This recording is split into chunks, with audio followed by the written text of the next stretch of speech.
Olá a todos, olá a todas que estão nos assistindo neste momento. Meu nome é Guilherme, hoje faço parte do canal Mesa de Debates, né? E vamos continuar com as nossas entrevistas, né? Para falar, né, a respeito, né, tanto da pandemia, tanto da saúde pública, tanto, né, da própria vacina, né? E conforme eu pretendia já faz algum tempo, né, desde quando o canal se propôs a entrar de cabeça nessa campanha em defesa da vacinação, entrevistar os profissionais da saúde, né? Algo que é essencial porque são eles que estão na linha de frente, né, dessa difícil batalha, né, enfrentando não somente o vírus, mas enfrentando também, né, a política negacionista do governo federal e a irresponsabilidade dos governos estaduais e municipais. Então, eu estou aqui com o Flávio Júnior, né, para ele contar um pouquinho como está sendo essa experiência. Flávio, por favor, antes da gente começar, se apresente. Boa tarde, Guilherme. Eu sou o Flávio, diretor do Sindicato dos Servidores Municipais de São José dos Campos. Também profissional da saúde, concursado da Prefeitura há 15 anos, mas há mais de 20 anos venho atuando na saúde pública em São José dos Campos. Sim, Flávio, por favor, antes da gente começar, para a gente começar, quer dizer, desculpa, como que anda a situação dos trabalhadores da saúde na pandemia em São José? Como que está esse quadro? Bom, Guilherme, desde o início da pandemia é necessário fazer uma pequena introdução para a gente entender o que aconteceu desde o início para chegar até agora, né? Eu vou ser bem rápido para não ser chato, mas é necessário dizer o que aconteceu desde o início e como chegamos até aqui, né? Com o aparecimento com o evento da pandemia, o que houve no primeiro momento, né? A primeira coisa que os trabalhadores precisaram quando veio o evento, né, a pandemia, aconteceu o Covid, no primeiro momento, a gente precisava de equipamentos de proteção individual, né? Foi a primeira coisa que fomos buscar, que os trabalhadores sentiram falta no primeiro momento. Porque o que acontece? Né? Sabíamos que tínhamos um vírus altamente contaminante e altamente resistente, né? E o que seria básico para a gente poder enfrentar a pandemia no primeiro momento seriam os EPIs, os equipamentos de proteção individual. Então, logo nesse primeiro momento, a primeira solicitação dos trabalhadores, a reivindicação dos trabalhadores no primeiro momento, foram os equipamentos de proteção individual. E qual foi a nossa surpresa? Não tinha suficiente, né? O governo não tinha suficiente, não só aqui na nossa cidade, mas em todo o estado e em todo o país, né? Os equipamentos profissionais, o que aconteceu? Então, fomos solicitar os equipamentos de segurança. A primeira coisa, né? Queríamos equipamentos de segurança para poder enfrentar, né, a linha de frente do Covid. E qual foi a nossa surpresa dos trabalhadores nesse momento? Não havia a obrigatoriedade do fornecimento desses equipamentos para os trabalhadores. O que existia vindo da OMS, lá da Organização Mundial de Saúde, era a recomendação do uso de máscara. Eu não sei se você lembra desse primeiro momento. Então, o primeiro desafio que enfrentamos na pandemia foi a aquisição de equipamentos de proteção individual, né? O governo simplesmente não acatava, simplesmente falava assim, é recomendação, não é obrigatoriedade. Então, o que tivemos que fazer? Tivemos que entrar na justiça, né? Tivemos que entrar na justiça para obrigar o governo a comprar equipamentos de proteção individual, máscaras, jalecos, óculos de segurança, toucas. Sabíamos também da baixa eficiência das máscaras cirúrgicas, que antigamente usávamos e ainda usamos em procedimentos simples, mas sabemos da baixa eficiência no controle, né, da infecção e na proteção do trabalhador. Essa foi a primeira coisa que aconteceu. Tivemos que entrar para obrigar a cidade a fornecer os equipamentos de segurança para os trabalhadores. O segundo momento, Guilherme, tivemos que entrar na justiça para tentar obrigar o governo a fazer a testagem nos trabalhadores que estavam na linha de frente. E o que aconteceu? Foi nos concedido uma liminar. O governo, a juíza em São José dos Campos, a juíza Laís Helena, nos concedeu uma liminar aonde obrigava o governo, aqui em São José dos Campos, a testar os trabalhadores que trabalham na linha de frente, que enfrentam o Covid. Foi uma grande vitória do sindicato. O que aconteceu? O secretário chamou de desserviço essa vitória, dizendo, as palavras do secretário são as seguintes: por que os trabalhadores na linha de frente devem ter prioridade na testagem à população? E ele entrou na justiça, recorreu e a nossa liminar caiu. Qual era a justificativa para testar os profissionais na linha de frente, Guilherme? A justificativa era a seguinte: nós sempre tivemos o entendimento que, a partir do momento que a gente testasse, iríamos isolar os casos positivos e iríamos, assim, conter a pandemia. E nunca mudamos esse entendimento. Isso nunca foi mudado. A testagem em massa sempre foi a recomendação do sindicato dos trabalhadores aqui no Serviço Público Municipal, embasado na opinião de grandes infectologistas, de médicos, de microbiologistas, de laboratoristas, sabendo que, se a gente testasse em massa, poderíamos identificar os casos positivos, isolar e, assim, conter o avanço da pandemia. Esse sempre foi o nosso entendimento. Mas diferente do entendimento negacionista do governo. Não só do governo estadual, aqui no caso municipal, e federal. O que foi feito nesse momento? O entendimento do governo, Guilherme, sempre foi testar sintomáticos. Pessoas que apresentavam sintomas. Quem apresenta sintoma, nós sabemos que até que o próprio exame clínico pode constatar que você está com Covid. A falta de ar e até outros elementos que levam à identificação do Covid. É lógico que você vai testar para poder ter dados e até isolar essa pessoa e fazer a contenção da pandemia. Mas não testar os assintomáticos, Guilherme, é o maior erro do governo. Por quê? O assintomático é aquele cara que transmite o vírus e, por ele não estar doente, por ele não mostrar o desenvolvimento da doença, ele sai para trabalhar, ele vai para a escola, ele sai para a rua e assim propaga o vírus. A testagem em massa sempre foi, dentro do nosso entendimento, a solução para a contenção da pandemia. Uma vez que não tem medicação. E outra vez que também não temos vacina. Mas o entendimento negacionista levou e ainda se mantém dessa forma. O governo hoje só testa profissionais da saúde ou qualquer outro profissional ou qualquer outro cidadão que se apresenta sintomático, ou seja, com sintomas que possam ser de Covid, que são muito semelhantes de gripe e resfriado, que você sabe, que quando a gente chega na questão da falta de ar, da ausência grande da falta de ar, é praticamente aquele momento em que a pessoa vai ter que ir para o oxigênio e até posteriormente para uma UTI, e no caso, infelizmente, às vezes ser entubado. Bom, grandes desafios aqui em São José dos Campos, Guilherme. Grandes desafios. Por exemplo, hoje, é lógico que dentro da linha de prioridade, os profissionais da saúde foram inclusos na prioridade para a vacinação.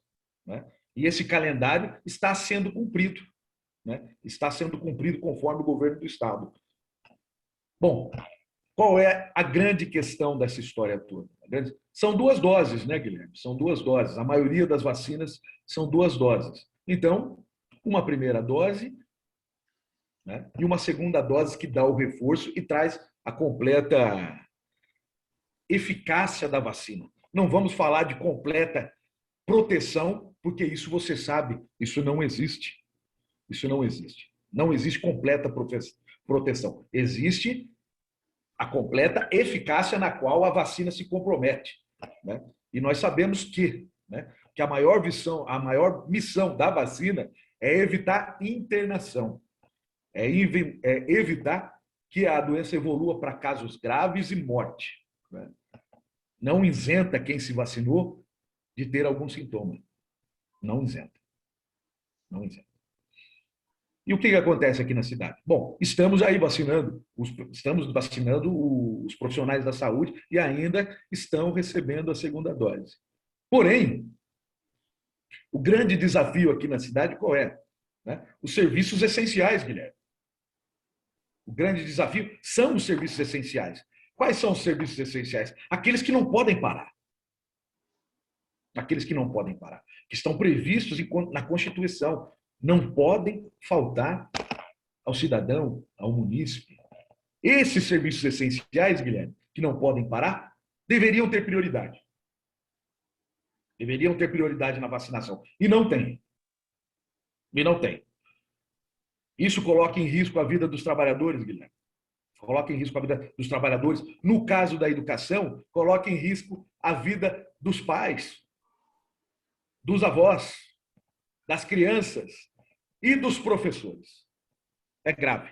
Uma grande bandeira nossa aqui em São José dos Campos também, no nosso sindicato, é a vacinação prioritária para os professores. Por quê? Porque estão recebendo os alunos nas escolas, né? Porque pegam um ônibus lotado, né? O trânsito em ônibus lotado, o trânsito até a escola é aonde que o professor corre risco.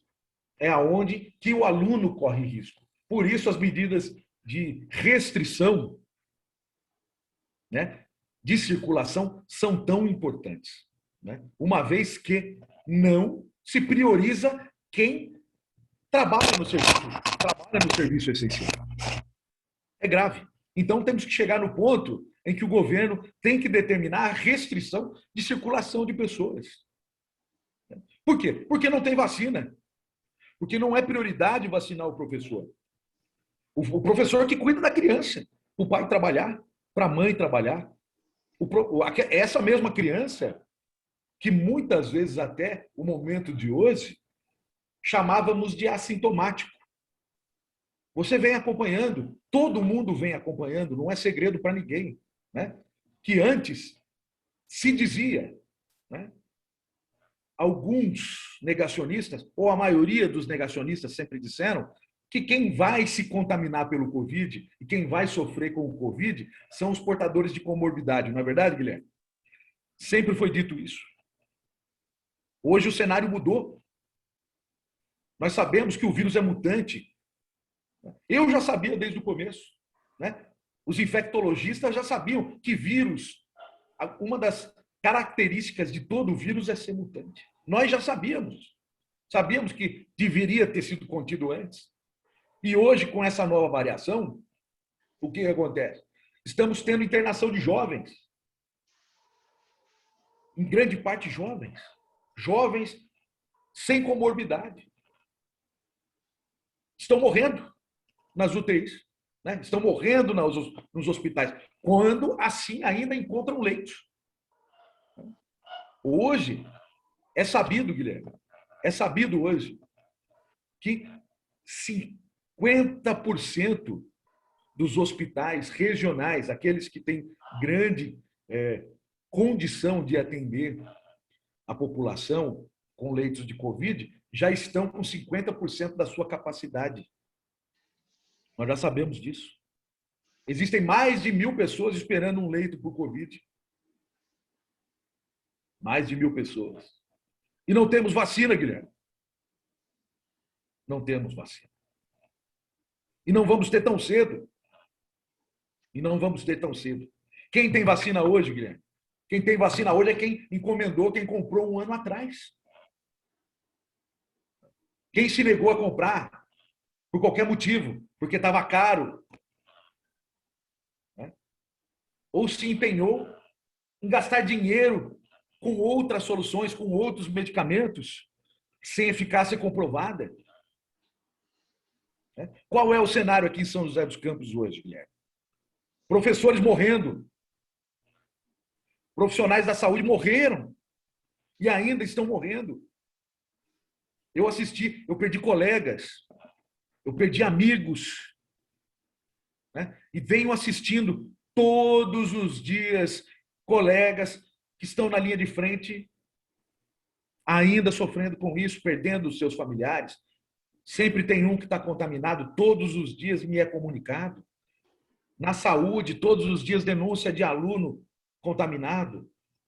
Esses dias perdemos um companheiro professor aqui na cidade que foi contaminado porque a prefeitura se recusa a nos conceder o trabalho remoto, ou a conceder para que o professor ministre a sua aula de casa em segurança.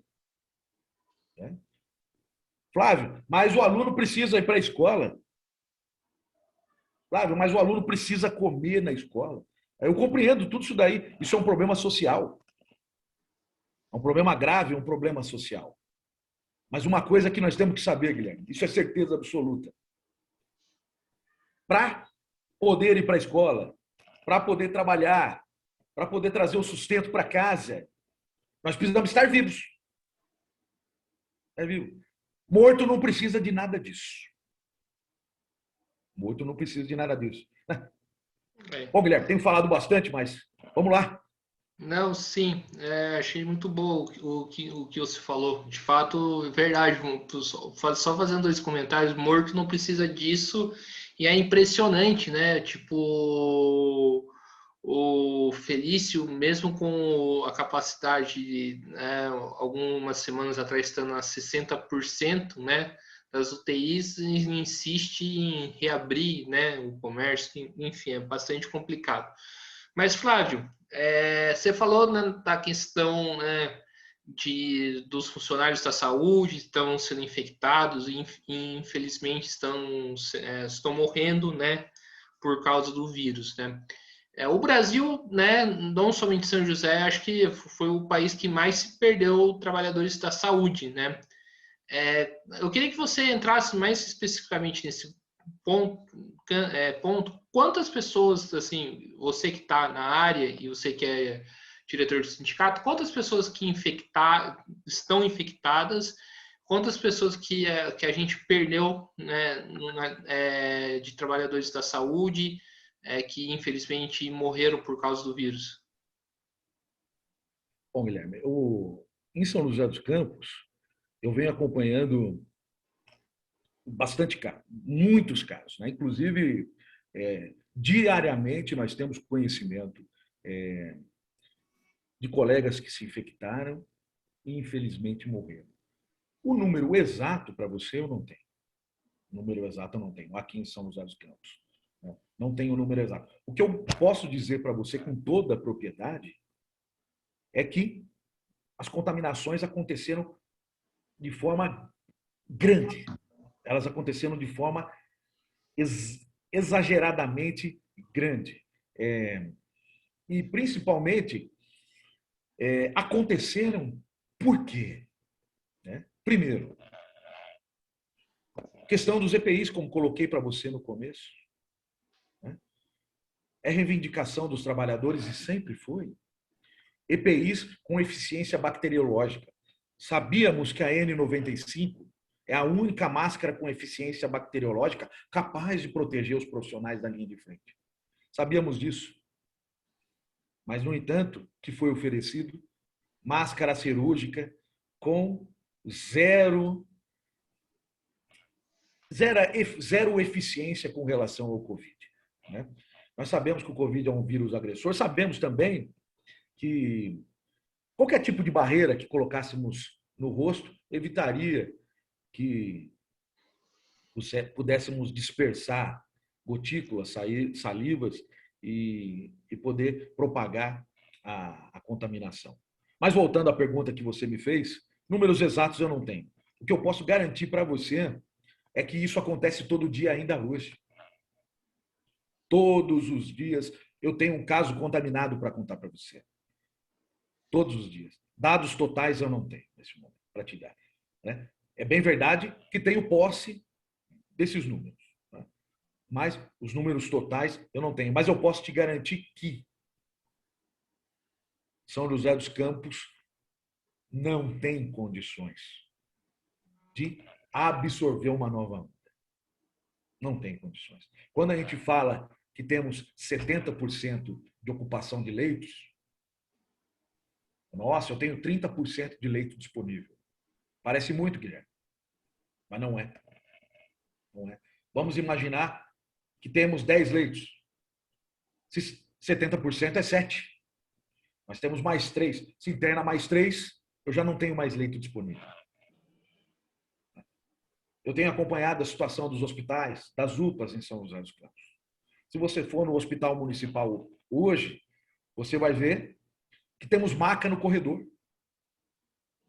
que temos maca no salão, que temos maca em tudo quanto é lugar e escrito leito. Escrito leito. Porque o que é leito? Leito é uma maca. Uma maca que você coloca em qualquer lugar. Isso é leito. Aí, diferenciamos entre leito de enfermaria e leito para Covid. Qual que é o leito de enfermaria? É esse que está no corredor jogado, é esse que está ali em qualquer lugar. Pode ser uma cadeira e o cara coloca uma placa escrito leito e o cara está ali com soro pendurado. É isso que eles chamam de leito. É o tamanho da capacidade dos leitos de São José dos Campos. Eu não tenho dúvida em falar isso para você. Eu não tenho dúvida. Posso te falar mais. Homens, mulheres e crianças no mesmo ambiente. São José não tem a capacidade que diz que tem. Nenhum município tem. É grave. E São José não tem. Mente para a justiça quando diz que teria condições de se manter na fase amarela. Mentiu. Mentiu. Quando se derrubou a liminar de São José dos Campos trazendo São José para a fase vermelha, foi um favor para o prefeito. E posso falar para você com propriedade. Falo com propriedade. Vi pessoas procurando leito e vi enfermeiros correndo atrás do sistema, do município, e o enfermeiro dizendo: não tem vaga na cidade.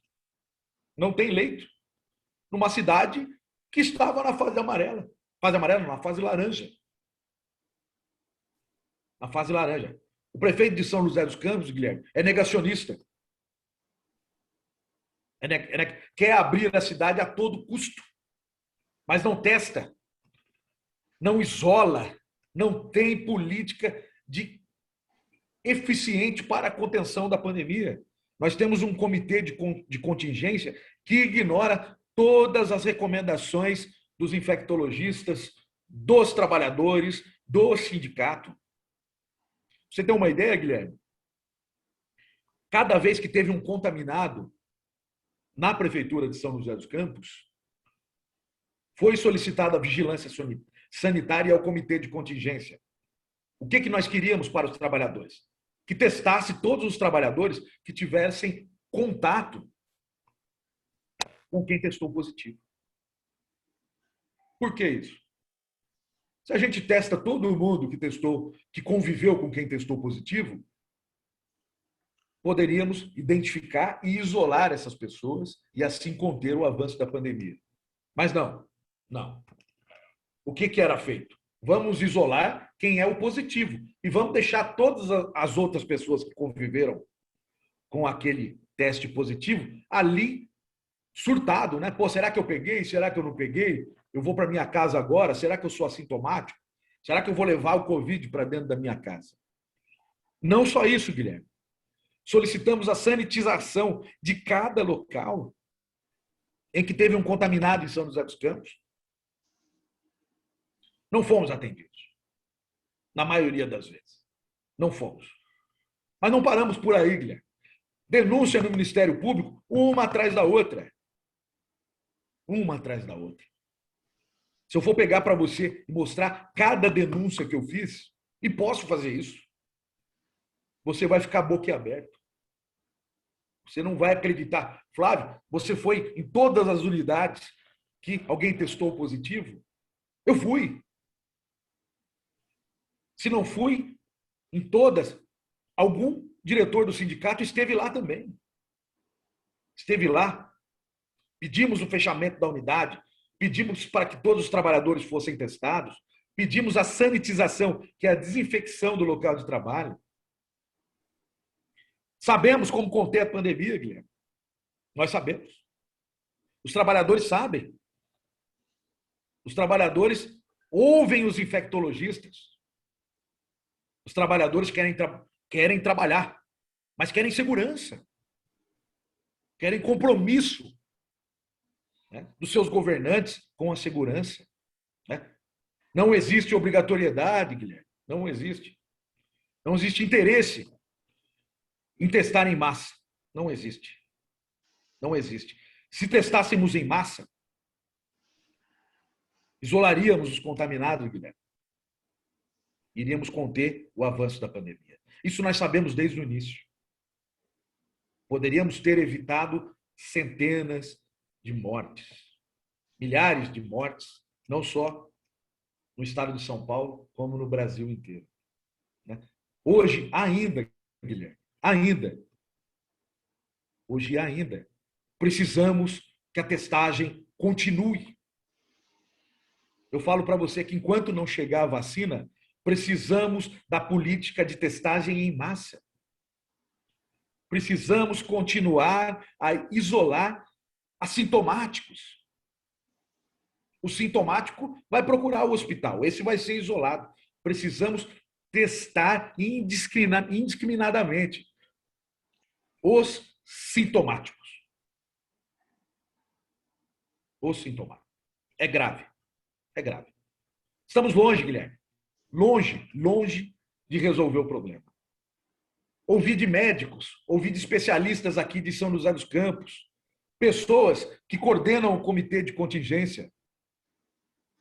Ouvi de líderes aqui na cidade, pessoas responsáveis pela saúde da população. Você já deve ter ouvido isso. Imunidade de rebanho.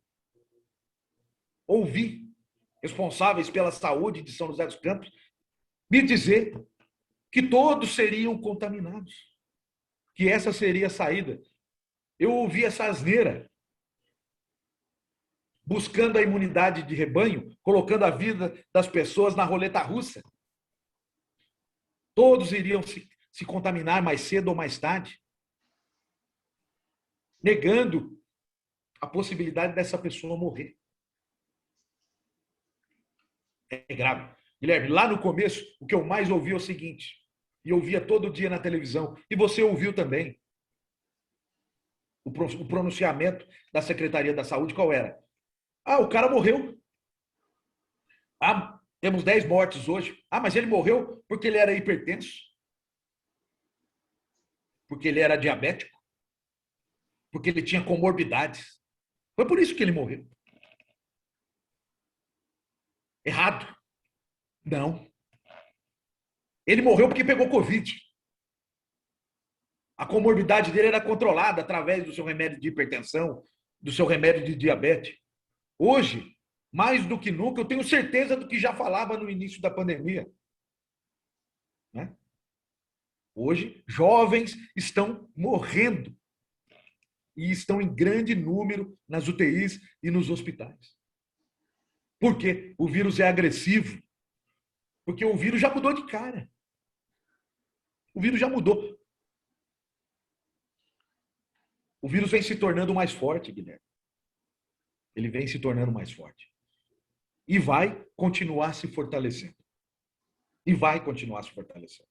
Hoje, as vacinas que temos hoje são eficientes, sim. São eficientes para a situação atual. Mas, te digo, com toda a propriedade, e você pode gravar, serão necessárias novos pools de vacina. O que é? Teremos que isolar novos vírus, novas variantes e fazer reforços dessas vacinas. Isso terá que ser feito. Isso terá que ser feito.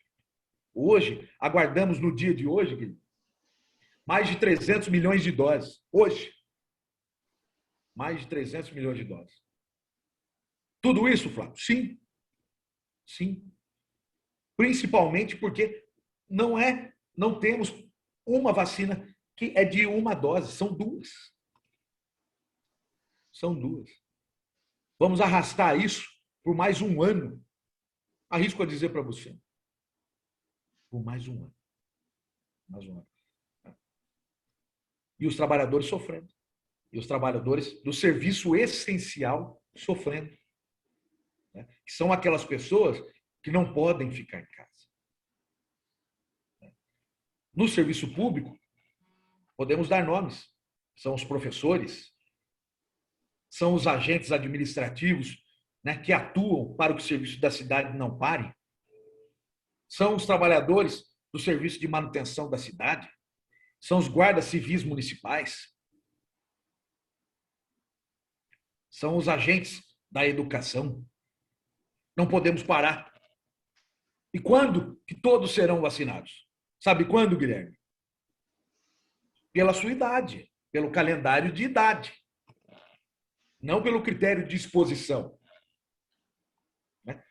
O governo não considera prioridade vacinar os trabalhadores que cuidam da cidade, que cuidam do serviço essencial e que fazem a cidade funcionar. É um desrespeito com todos os trabalhadores que atuam na linha de frente e também um desrespeito com os pais e com as crianças. É grave, Guilherme. A situação é muito grave aqui em São José dos Campos. Sim, o Flávio, é uma questão, né, que é bastante discutida, né, hoje, né, sobre os profissionais da saúde a respeito da saúde mental, né? Eu nunca trabalhei na saúde, mas imagino que deve ser algo assim, digamos assim, no mínimo, não sei se é a palavra correta, não sei como que eu me expresso nisso, sendo bem sincero, no mínimo deve ser bastante triste, né? Você tá lá e ver pessoas morrendo, né? E além da sobrecarga de trabalho. O que está sendo feito, né? Como que está esse cenário, primeiramente, e o que está sendo feito para tentar, tipo, ajudar os profissionais da saúde nesse ponto? Você tocou num ponto, Guilherme, muito importante, de grande importância, e eu te agradeço você ter feito essa pergunta, porque esse é o maior problema que nós temos hoje na saúde em São José dos Campos. É o maior problema. Né? Além do desgaste, né, do problema, né, emocional, da carga emocional, né, que os nossos colegas, os trabalhadores da saúde, encaram na linha de frente, né, vendo as pessoas perderem os seus entes queridos, né, o excesso de trabalho, a carga horária excessiva, são grandes fatores que levam ao desgaste físico e, consequentemente, afeta o emocional do trabalhador. Consequentemente, afeta. Aonde que fica mais grave a situação? Existe uma postura de quem comanda a nossa cidade de cobrança. De cobrança excessiva, de castigo, de penalização desse trabalhador que está na linha de frente. Nós chamamos de assédio moral. Quando que configura-se assédio moral para um trabalhador? Quando aquele trabalhador é ofendido no ofício do seu trabalho. Quando, mesmo se esforçando, dando tudo de si, não é reconhecido. Quando é impedido, dentro do seu direito, de folgar. Chegou o dia da folga, você não vai tirar. Você vai continuar trabalhando. Quando chegou o dia de férias, o trabalhador não aguenta mais. Ele está exausto. Ele precisa tirar as férias. Não tira, você não vai tirar. As férias, fique você surpreso, foram suspensas dos trabalhadores da saúde aqui em São José dos Campos. Não só as férias foram suspensas, como as folgas foram suspensas. Esses mesmos trabalhadores, os heróis na linha de frente, aqueles que combatem a pandemia todos os dias, tiveram os seus direitos cerceados. Impedidos de tirar férias. Impedidos de folgar. Muitas vezes impedidos até de ir ao banheiro. E assim, sendo castigados pela pressão, né, de quem comanda o serviço público aqui em São José dos Campos. O reconhecimento é zero.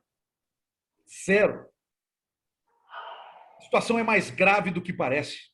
Você consegue imaginar, Guilherme, aquele profissional atuando na linha de frente, sendo responsável pelo acolhimento de pessoas que chegam sofrendo com essa doença, né?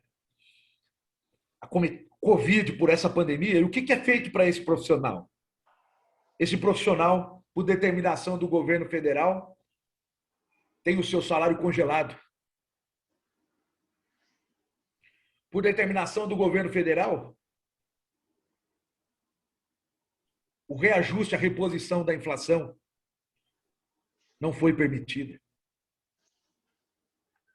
Esse mesmo profissional, sem direito de tirar férias, sem direito de folgar. Essa foi a postura, e ainda continua sendo a postura dos que comandam a saúde aqui em São José dos Campos, castigando e penalizando os profissionais da saúde. Flávio, e o que você fez? Entramos na justiça. Né? Evidente que antes tentamos negociar com o governo, né?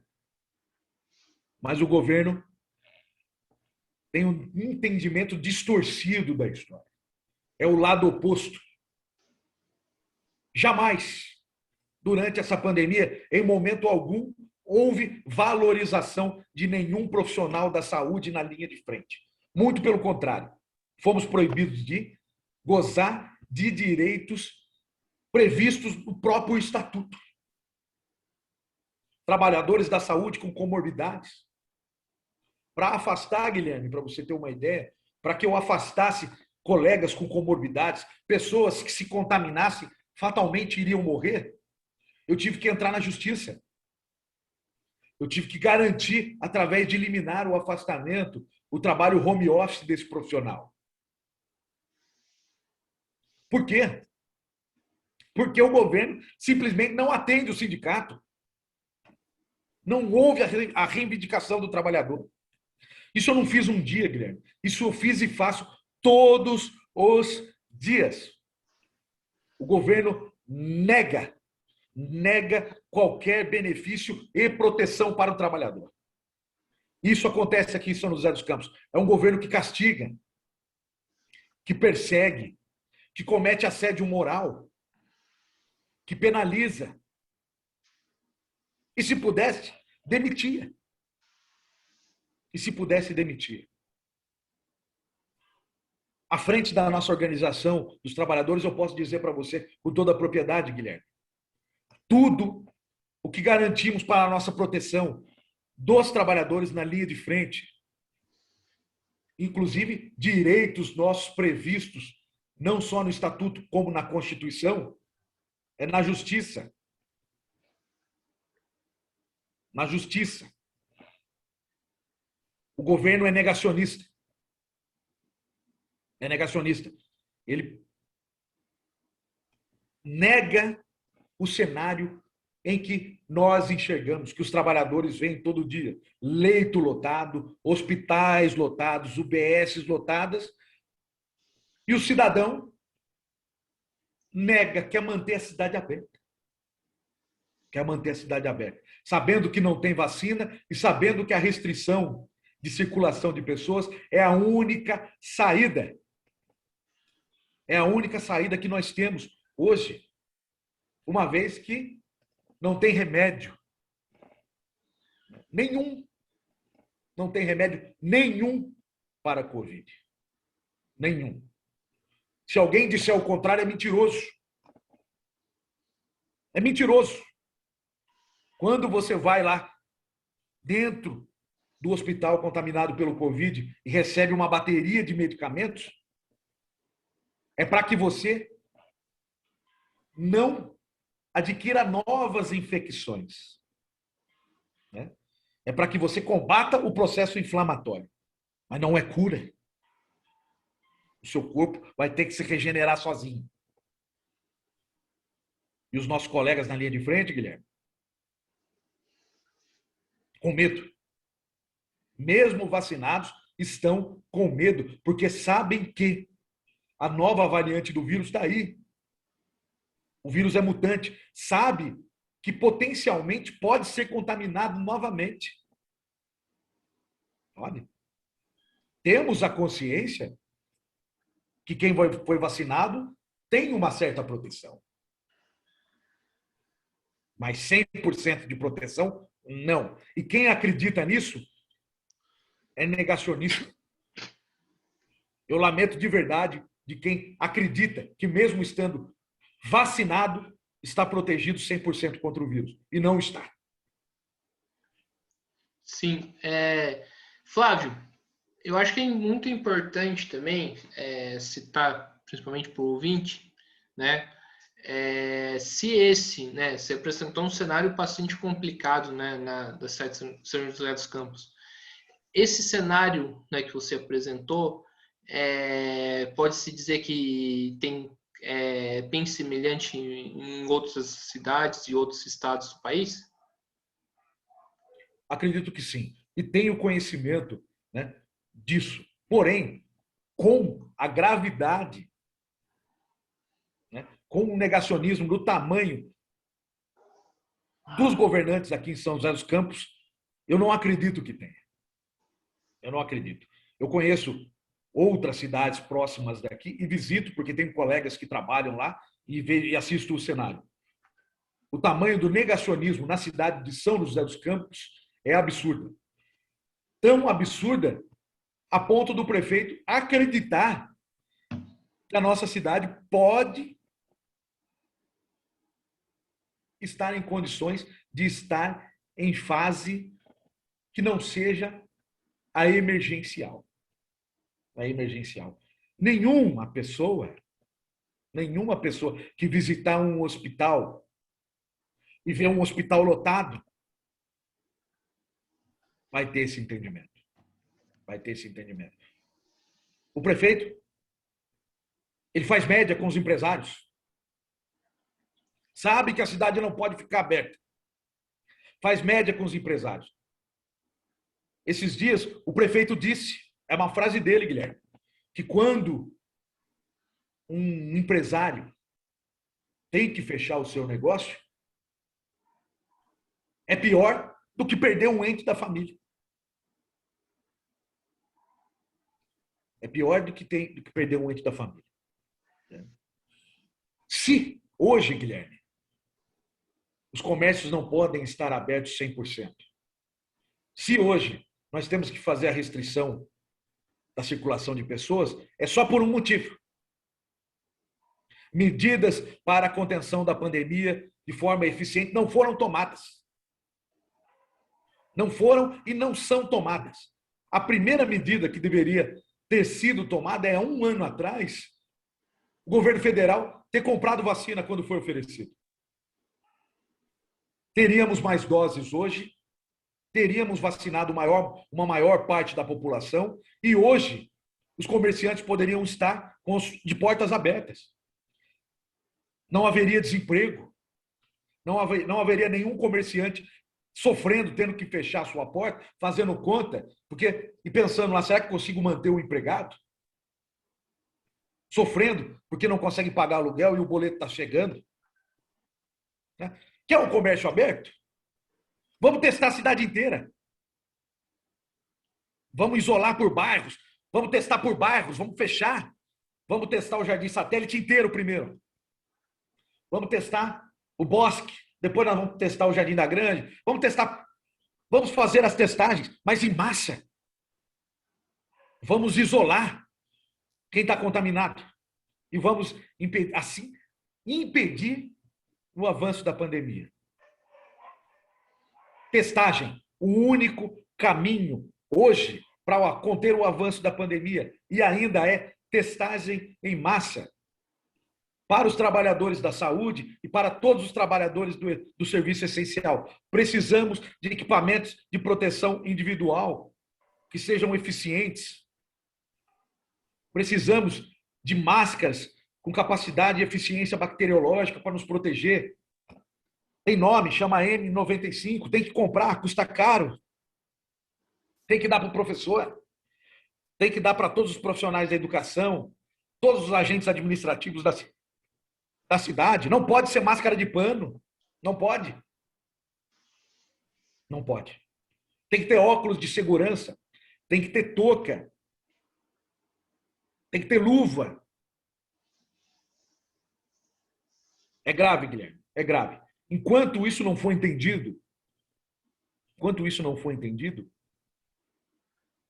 não adianta falsa esperança. Nós vamos falar sobre dados, nós vamos falar sobre morte, nós vamos falar do que precisa ser feito, mas principalmente vamos falar do que não é feito por conta do negacionismo.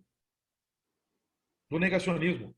Hoje o prefeito disse na live em São José dos Campos, as escolas continuam abertas. Não existe preocupação com a vida dos professores, dos profissionais da educação. Não existe preocupação com os alunos, com os seus avós, com os seus familiares. Não existe. Não existe. É grave. Os professores estão se contaminando. As crianças vão levar o Covid para dentro da sua casa. Vão contaminar o papai, vai contaminar a mamãe, vai contaminar o irmãozinho. Porque eu digo para você, Guilherme, com propriedade, não só porque estudei, mas porque ouço os maiores especialistas do mundo e do Brasil. Assintomáticos são potenciais transmissores do vírus. Negacionistas não aceitam essa probabilidade. Não aceitam. Não aceitam. Não aceitam. E o que isso quer dizer o quê? Ninguém vai chegar perto de alguém que está espirrando ou de alguém que está isolado.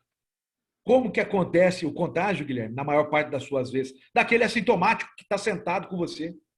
Aquele colega que você vai abraçar, que você vai pegar na mão dele, mesmo sabendo que não pode, né? Que você vai estar numa certa distância. Pô, aquele colega meu está bem. Ele é assintomático, mas está contaminado. E vai contaminar você. É grave. Sim.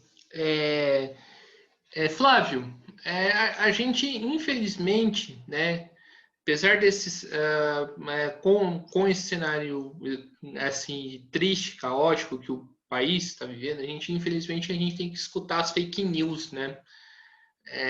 E uma das fake news é falar que, né, que o hospital está dando baixo para qualquer pessoa que morre por Covid e até mesmo, né, que está recebendo dinheiro com isso, né?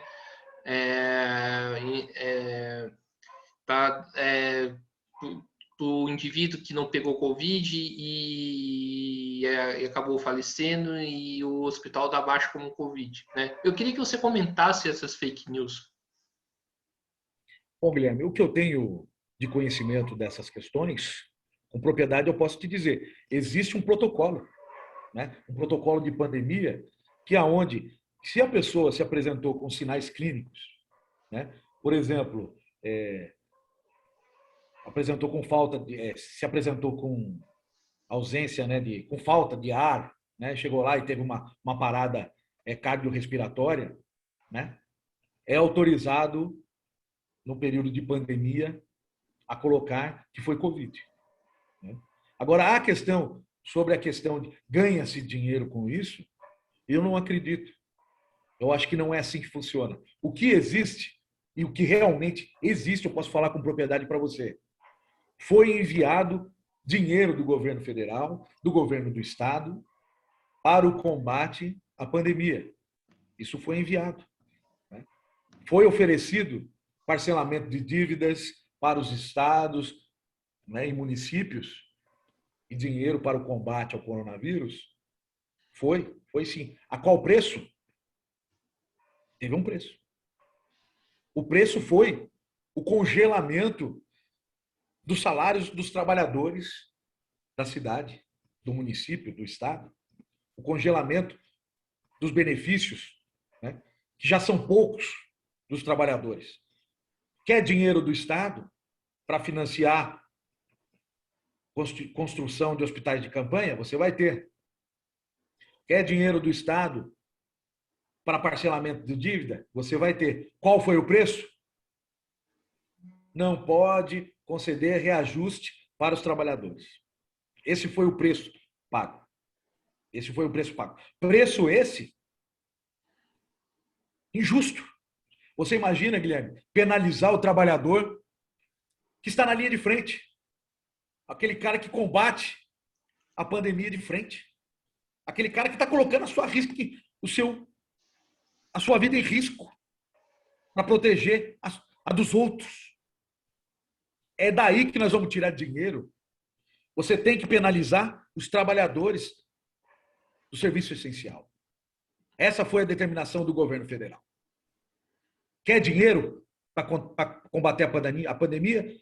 Penalize-se os trabalhadores, os servidores municipais, estaduais do governo federal, aqueles que vão combater a pandemia na linha de frente. É daí que vocês vão me devolver o dinheiro. Se vocês não têm dinheiro para construir hospital, vocês não têm dinheiro para fazer reposição de inflação dos trabalhadores. Esse foi o castigo dado pelo governo federal. Então, como você mesmo disse, é fake news. Tá? O que realmente existiu foi o auxílio que foi enviado aos estados e municípios por conta da pandemia, ao preço de penalizar, castigar os trabalhadores. Inclusive, o próprio auxílio emergencial. Essa foi a barganha do auxílio emergencial. Para se conceder o auxílio emergencial, vamos congelar o salário dos trabalhadores do serviço público. Ou seja, vamos castigar quem coloca a sua vida em risco, aquele que combate a pandemia todo dia. E quando a gente fala em reajuste, Guilherme, não estamos falando de coisa absurda, porque você sabe que grandes salários é um pequeno grupo. A maioria não tem grandes salários. Se não tiver reposição da inflação, o poder de compra é afetado diretamente. E o que é reposição da inflação? A inflação atinge 5%, vamos repor. Vamos repor. Não é aumento, é reposição do poder de compra. É grave, é grave. É um castigo imposto, penalização, castigo imposto aos trabalhadores e não reconhecimento, principalmente, dos trabalhadores que tocam a cidade, que tocam o serviço público, que servem à população. Sem os trabalhadores do serviço essencial, a cidade se tornaria um caos. Um caos. Você congela salário de médico, você congela salário do enfermeiro, do auxiliar, do técnico de enfermagem, do cara que atende você lá na recepção, do técnico de raio-x, do motorista da ambulância. Só com um São comentário. essas pessoas que o governo vem penalizando e castigando e transferindo a conta da pandemia, Guilherme. Só um comentário. Você falou da inflação, aí você continua. Você falou do congelamento e a inflação, né, o preço do arroz, o preço do feijão sobe assim de maneira, né, monstruosa, né? Absurdo, Guilherme. Por que sobe? Você sabe, mas nós podemos fazer um breve comentário por que sobe. Né? Primeiro, o comércio, ele é ditado por uma lei que chama oferta e procura. A partir do momento em que nós temos um dólar alto, estimula a exportação desses nossos produtos. Estimula. Por que estimula a exportação desses nossos produtos? O nosso dinheiro valendo menos, o que vão fazer? Vai haver interesse comercial de fora em vir aqui e comprar tudo a preço de banana. O dólar alto faz esse castigo, traz esse castigo para a sociedade brasileira. O dólar estando alto e o nosso dinheiro valendo menos, 6, 7 para 1, incentiva que os estrangeiros venham aqui, comprem todos os nossos commodities.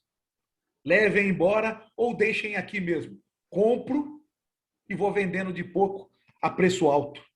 Sem contar que a própria entre-safra, né?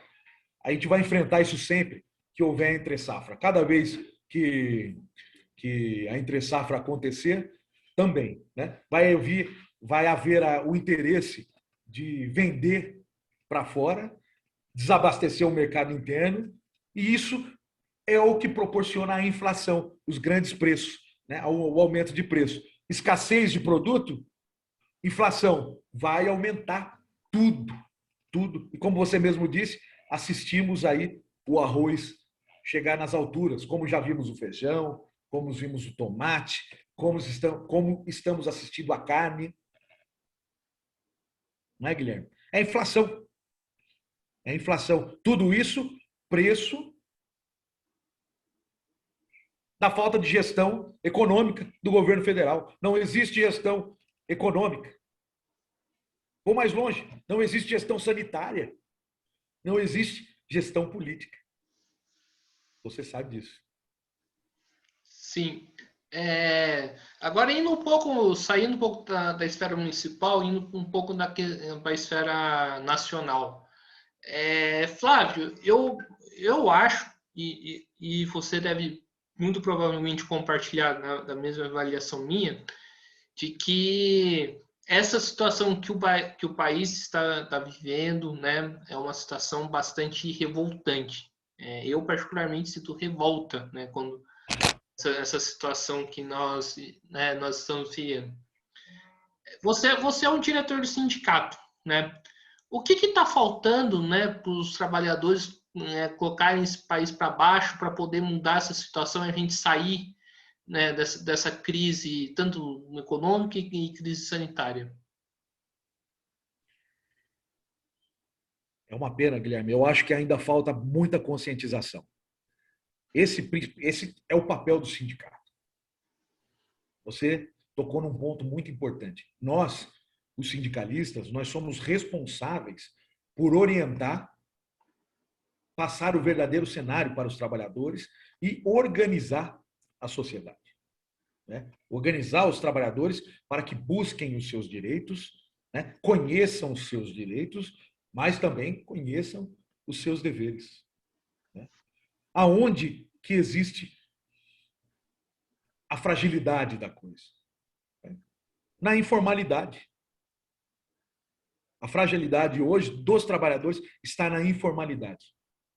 Né? Nós temos milhares de trabalhadores informais, que nós chamamos de desempregados. Desempregados. É grave, porque o cara, ele busca o seu trabalho, ele busca o seu sustento sem direito. Ele vai, trabalha todo dia, na sua informalidade, dentro da forma que resolveu ganhar o seu dinheiro, né? Sendo um comerciante, sendo um vendedor, né? Informal. Né? Existe, e isso é permitido. E principalmente, hoje, eu vou falar para você, até respondendo a sua pergunta. A forma que hoje é permitida a relação de trabalho é aonde que impede os trabalhadores de tomarem essa decisão. Por quê? Por quê? O que acontece? Antigamente, para você ser empregado, tinha que ter carteira assinada. Direito garantido. Né? Nós temos uma relação. Carteira assinada, nós somos empregados. né? Nós temos uma relação com o patrão, né? Temos deveres da parte do trabalhador e obrigação da parte do trabalhador. E temos também deveres e obrigação da parte do patrão. Hoje, a informalidade cresce e é permitido relações de trabalho onde a relação é frágil. Como que essa relação é frágil? Celebramos um contrato sem direitos trabalhistas. Sem direitos trabalhistas. Praticamente um contrato de prestação de serviço. Eu pago você, você faz, eu pago. Se não tiver bom para você, pode ir embora, eu não devo nada para você. Se você não trabalhar, eu não te pago. Você não tem direito a férias, não tem direito ao 13º. O que impede hoje e traz e faz o trabalhador se tornar refém é essa relação que não é a relação formal de trabalho, que nós chamávamos aquela prevista na CLT, na consolidação das leis do trabalho.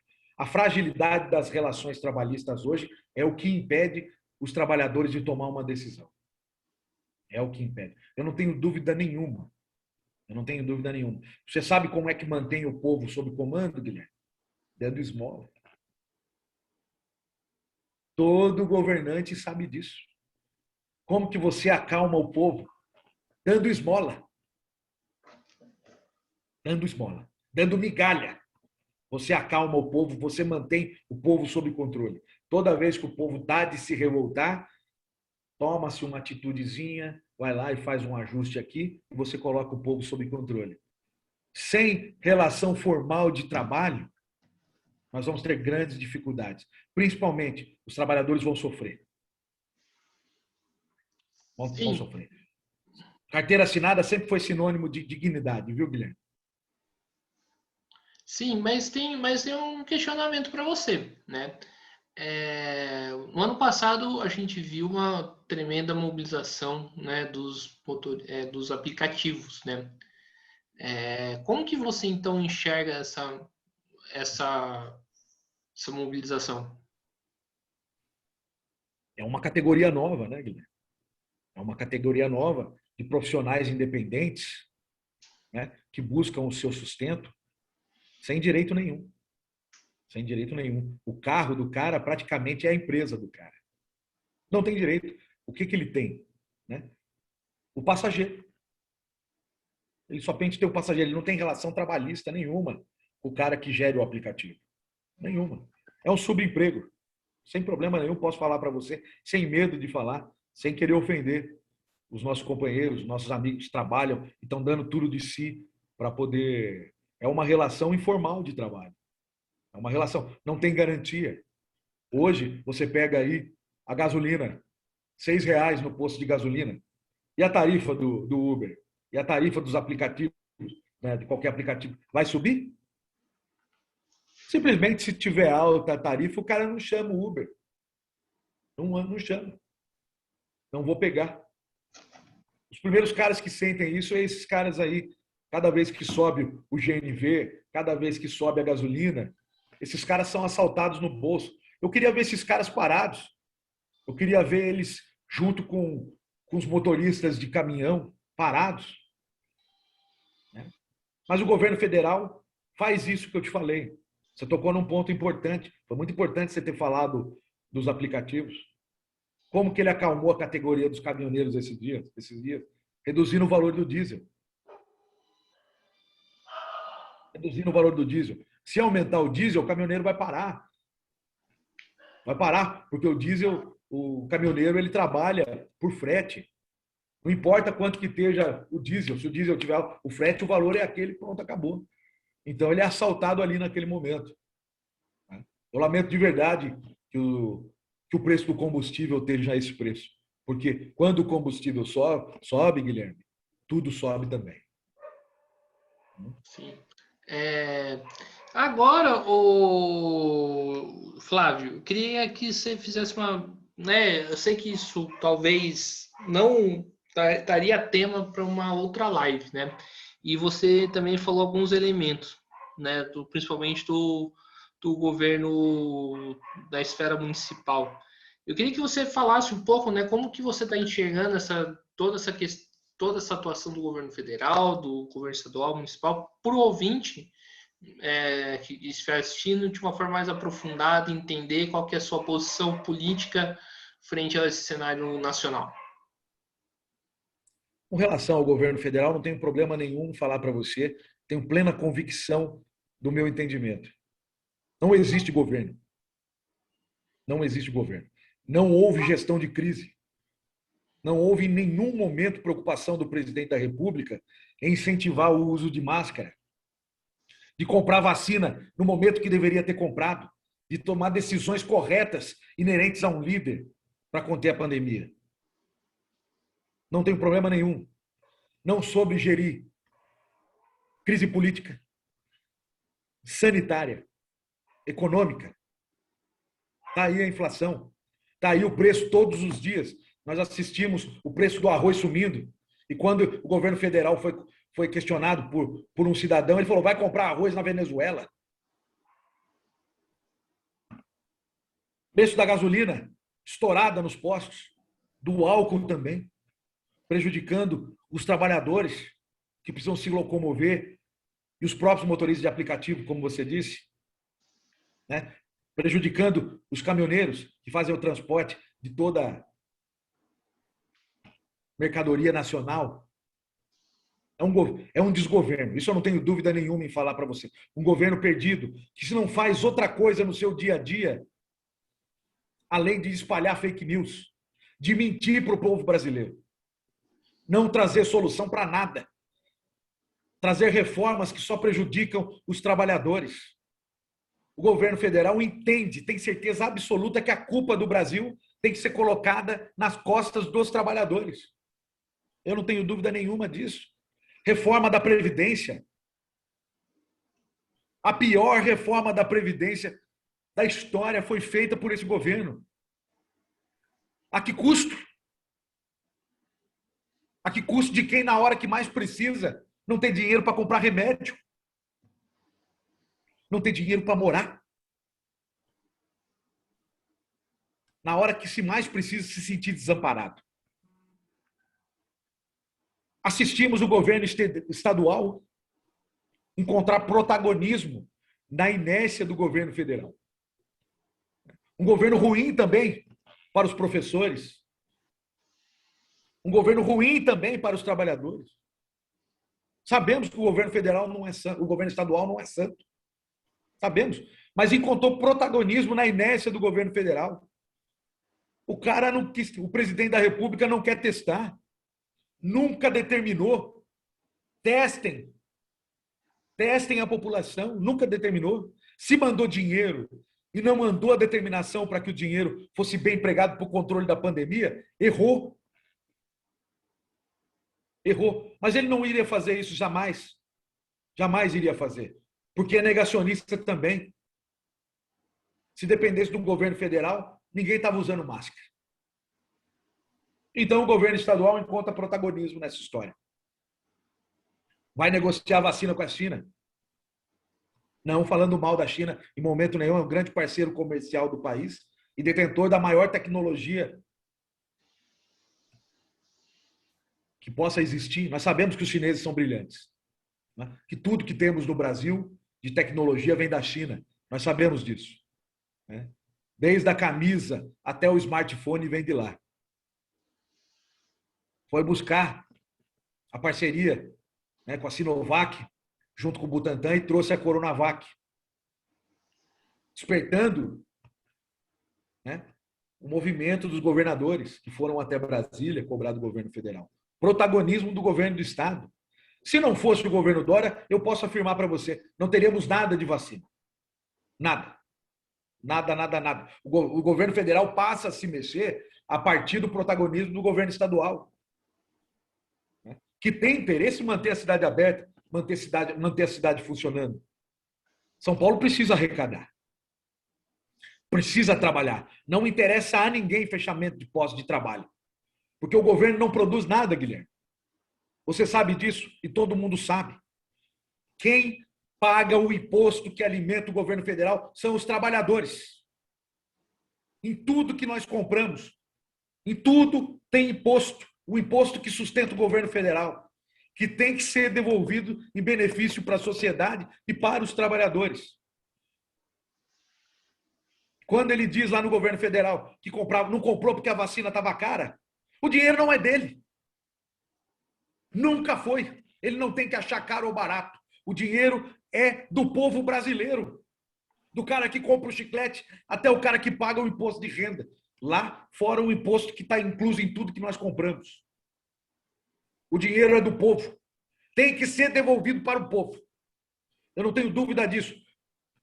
A inércia do governo federal nos coloca nesse desastre hoje.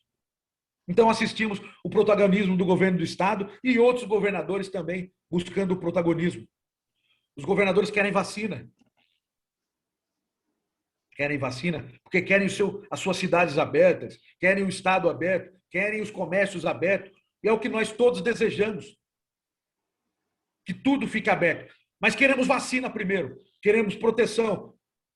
Não queremos nem que nenhum trabalhador morra porque não tem proteção. Que nenhum trabalhador saia da sua casa para buscar o sustento e traga para dentro da sua casa essa doença. Governo municipal, a mesma coisa. Para manter os trabalhadores em casa, precisamos dar condições. Quando que você consegue manter as pessoas em casa? Crie benefício. Veio dinheiro para cá. É cesta básica. É auxílio. Dê o nome que quiser. Nós temos que incentivar que as pessoas fiquem em casa. A diminuição da circulação e a restrição, nesse momento, é a medida mais fácil, é a mais palpável. A gente vai ouvir críticas sobre essa medida, mas é essa que não custa dinheiro. É essa que o governo pode determinar para ter o controle, porque não tem mais leito no hospital. Mas o negacionismo, não. Aqui em São José dos Campos, no município de São José dos Campos, o governante é negacionista. Mente para a população, mente para os empresários, mente, faz lobby, faz média com os empresários quando diz que quer a cidade aberta. Ele não quer.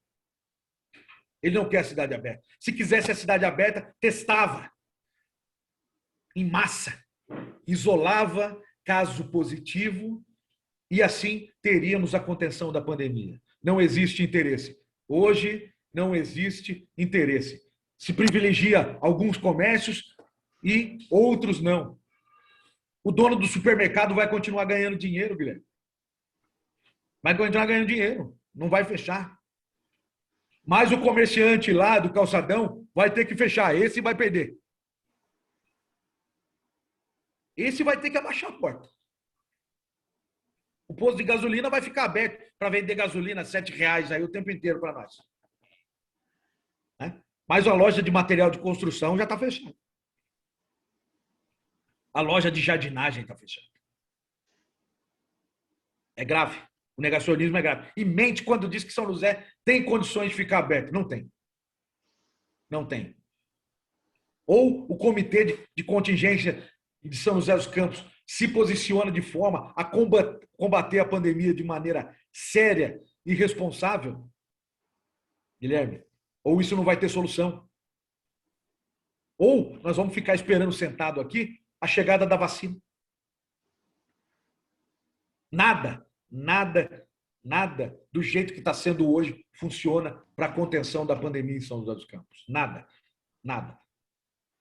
Se não tem vacina, se não existe política de contenção da pandemia em São José dos Campos, a única solução que nós temos é o trabalho remoto, é manter as pessoas dentro das suas casas o máximo possível, em respeito à vida. Mais uma vez vou falar para você e falo para todos que estiverem nos ouvindo: morto não trabalha. Morto não vai recuperar tempo perdido. Morto não vai reclamar de nada. Tá? Não existe. E tem que existir política pública para se incentivar a população a ficar em casa. Tem que existir. Tem que existir política pública para a contenção da pandemia. Não é segredo para ninguém. O Sindicato dos Trabalhadores do Serviço Municipal, o Sindserv São José dos Campos, entrou na Justiça, denunciou ao Ministério Público. Nós sabemos o que tem que ser feito. E o governo negacionista de São José dos Campos nos ignora. Nos ignora. Como se não existisse o interesse em conter a pandemia em São José dos Campos. E eu afirmo para você, com as práticas que são aplicadas hoje na cidade, não existe interesse na contenção da pandemia. E o recado dou para você, comerciante. O seu comércio hoje está fechado por isso. Porque não existe interesse no controle da pandemia. Porque não foi comprado vacina no momento em que deveria ter sido comprado. A partir do momento que tivermos 70% da população vacinada, nada mais vai fechar. Essa é a meta. Hoje não tem vacina. Daqui para o final do ano, não sei se vamos atingir a meta. Esse problema não se resolve hoje, Guilherme. Não se resolve hoje. Mas posso te adiantar e enfatizar. Se testarmos toda a população, se cada vez que for diagnosticado um caso positivo, a gente teste toda aquela família, isole os locais de trabalho, que façamos a desinfecção pela vigilância sanitária, que mantenhamos em casa todos aqueles por 15 dias que tiveram contato com quem foi contaminado, nós vamos encontrar o caminho para a contenção da pandemia. Pode gravar isso, Guilherme. É isso que tem que ser feito. Sim. Então, assim, eu fiquei me questionando aqui enquanto você fala, né? Você acha que, por exemplo, São José corre o risco de virar uma nova Manaus? Não acredito. Não acredito nisso, porque São José é uma cidade de grande porte, temos grandes hospitais aqui e temos serviço público de saúde suficiente para São José dos Campos. Temos condições de absorver. Temos condições.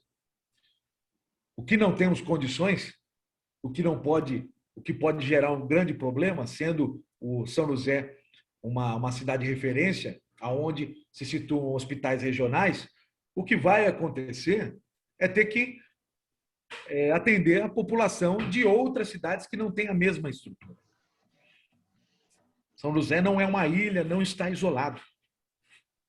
Nós temos que estar preparados para absorver cidades vizinhas que não têm a estrutura que tem aqui em São José dos Campos. Nós temos essa responsabilidade. Aqui em São José temos o hospital regional, né? Também, que tem a parceria com o governo do estado, que vem verba do governo do estado, né? O sistema de direcionamento de leitos é direcionado aqui para São José. Não acredito que chegaremos a esse ponto, né? Não acredito. Porém, se nada for feito para mudar, não podemos descartar. Porque você sabe o que é mais grave, Guilherme? Você imagina chegar alguém para internar e não ter um leito. A pessoa naquela de emergência precisar e não ter um leito. Hoje nós temos em espera mais de 1.000 pessoas esperando um leito no estado de São Paulo. Nós temos. Vai, entra lá no sistema de direcionamento de leitos, não tem vaga para você, tem mais de 1.000 pessoas esperando uma vaga no leito de UTI. É grave. É grave. Agora, mais uma coisa eu tenho que enfatizar para você. Não tem como se criar leito se não houver abertura de concurso público, contratação de profissionais de saúde. O leito não funciona sozinho. Para se abrir um leito, é necessário um técnico de enfermagem, um enfermeiro, um médico, um fisioterapeuta. No mínimo. No mínimo. Então não basta ter dinheiro para comprar maca, para comprar respirador, se não abrir concurso público, se não contratar profissionais da saúde, se não se investir em pessoal, em material humano, nada. Não vai ter nada para fazer. Não só aqui em São José dos Campos. Posso falar para você, no Brasil inteiro. E o governo federal anda na contramão da solução da pandemia quando não incentiva a abertura de concurso público e quando criminaliza os servidores, os trabalhadores, quando coloca na conta dos servidores públicos a conta da pandemia. Comete um crime o governo federal. Ingerência. Quando eu falo para você que não tem capacidade para resolver a crise, é aí. É aí. A partir do momento que você castiga quem coloca em risco a própria vida. Não existe gestão sanitária por parte do governo federal. Não existe capacidade de gestão de crise. O governo federal é incompetente para resolver a questão da pandemia aqui no Brasil. E com isso, os governadores e os prefeitos vão assumindo o seu protagonismo, criando consórcios para poder comprar vacina. Sim. É isso. Então, você conclui, né, que o governo federal aja conforme, né, as suas disputas políticas, né? A gente tem o caso mais claro, né, do Bolsonaro contra o Dória e agora também, né, que o Lula entrou de volta no cenário político, né? E aqui não é uma discussão, né, de ser a favor ou não do Lula, mas o peso que ele tem no cenário político, né? Isso vai, tipo, pressionar mais ainda o governo? Não tenho dúvida nenhuma. Só o fato da decisão do Supremo Tribunal Federal tendo anulado, né, as sentenças dadas, né, pelo pessoal, pelo juiz de Curitiba, que não tinha competência para fazer o que fez, criminalizou o potencial presidente da República, né, tirando ele da disputa. A presença do Lula força Bolsonaro a mudar de postura imediatamente. Imediatamente. O presidente, num primeiro momento, dentro da sua postura, nega o uso de máscara, não aparece de máscara, na sua postura criminosa e negacionista, né? Não usando máscara. A partir do momento do pronunciamento do Lula, ele passa a usar máscara, ele começa a aparecer de máscara em público. O Flávio Bolsonaro... propõe a comprar vacina.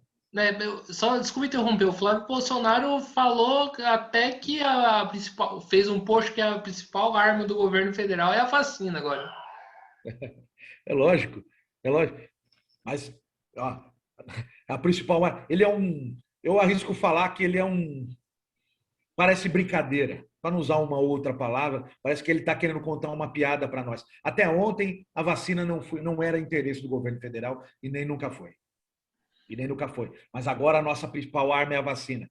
Que o governo federal se esforce para trazer vacinas para a população do Brasil, né? Que compre todas as vacinas que possa comprar, que fortaleça o Butantan, a Fiocruz, que faça parcerias com quem quiser vender vacina para o Brasil.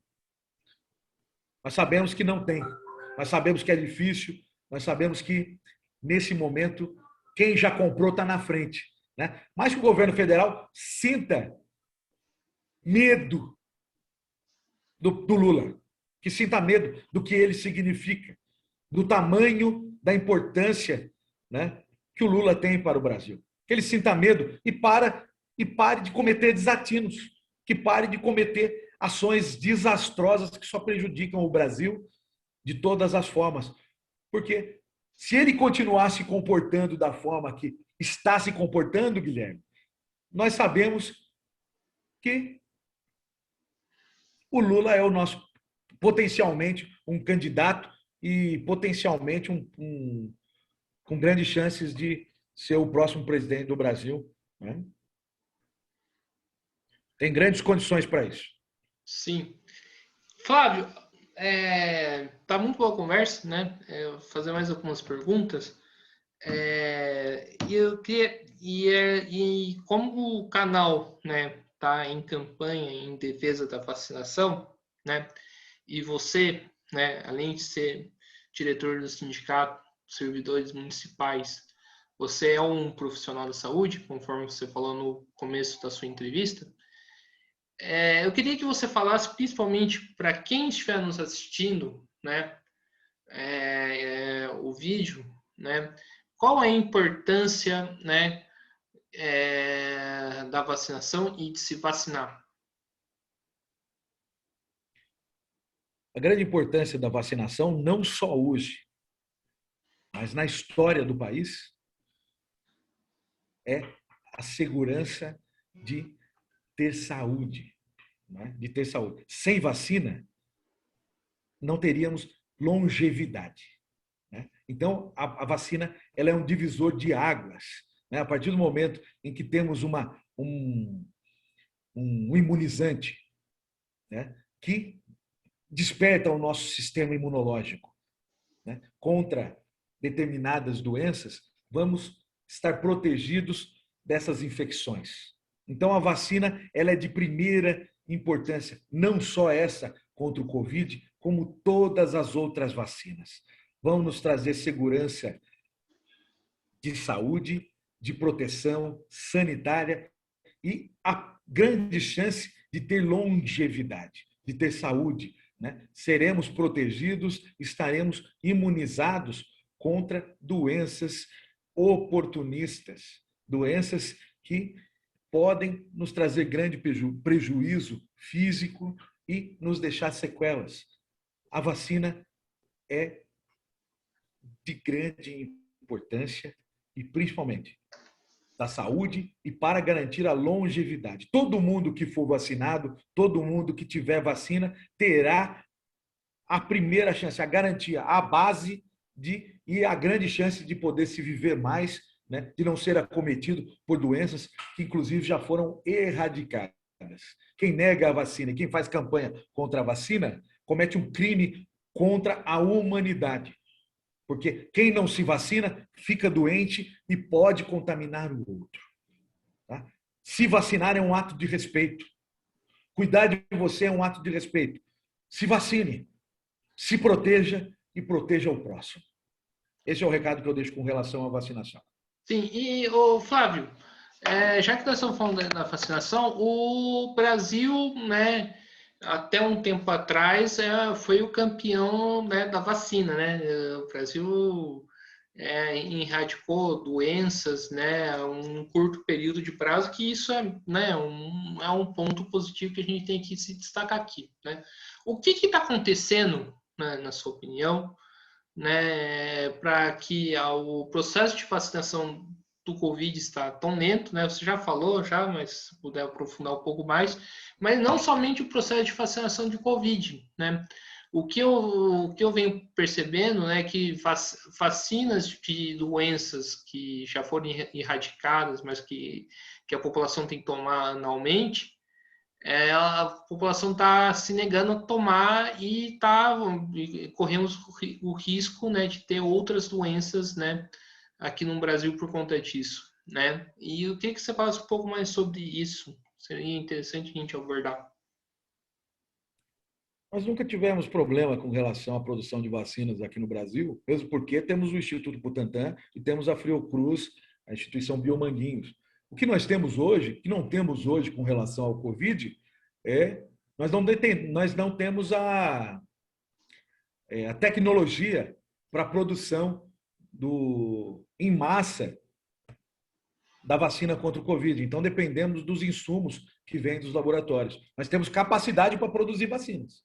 O que nós não temos é a tecnologia. Então, o que nós importamos para o Butantan, para a Fiocruz? Os insumos para a produção de vacina. Então, tendo os insumos, comprando os insumos, teremos a capacidade de produzir o quanto de vacina o Brasil precisar, né? E a partir do momento que o Butantan, a Fiocruz, detenha a fórmula para a produção da vacina, seja essas que vêm de fora, ou seja, ou a fórmula que os nossos cientistas brasileiros também estão procurando, teremos capacidade de produzir vacina. Não tenho dúvida nenhuma disso, da capacidade do Butantan, da Fiocruz, né, Biomanguinhos. Não tenho nenhuma dúvida que teremos capacidade de produzir vacinas para o povo brasileiro. Com relação à não vacinação, a segunda pergunta sua, né, é fake news. É fake news. Nós temos aí pessoas que se dedicam a propagar a mentira, né? A desenvolver teorias de conspiração e assim prejudicando a vida de muitas outras pessoas que, por inexperiência ou até por ignorância, acabam caindo na rede dessas fake news, né? Não vacinar é um crime contra você, contra a sua criança, né? E contra o próximo. Porque uma vez que você não se vacina, você pode trazer de volta doenças que já foram erradicadas. Assim, E elas Flávio, podem voltar, estão prontas para voltar, Guilherme. Se a Flávio, vacinação não for em massa e continuar do jeito que for, Flávio, todas as doenças... só reformulando a minha pergunta, eu acho que você não entendeu. Eu disse que, assim, eu falo isso através de especialistas, que não somente a vacina de Covid está em processo lento, outras vacinas também,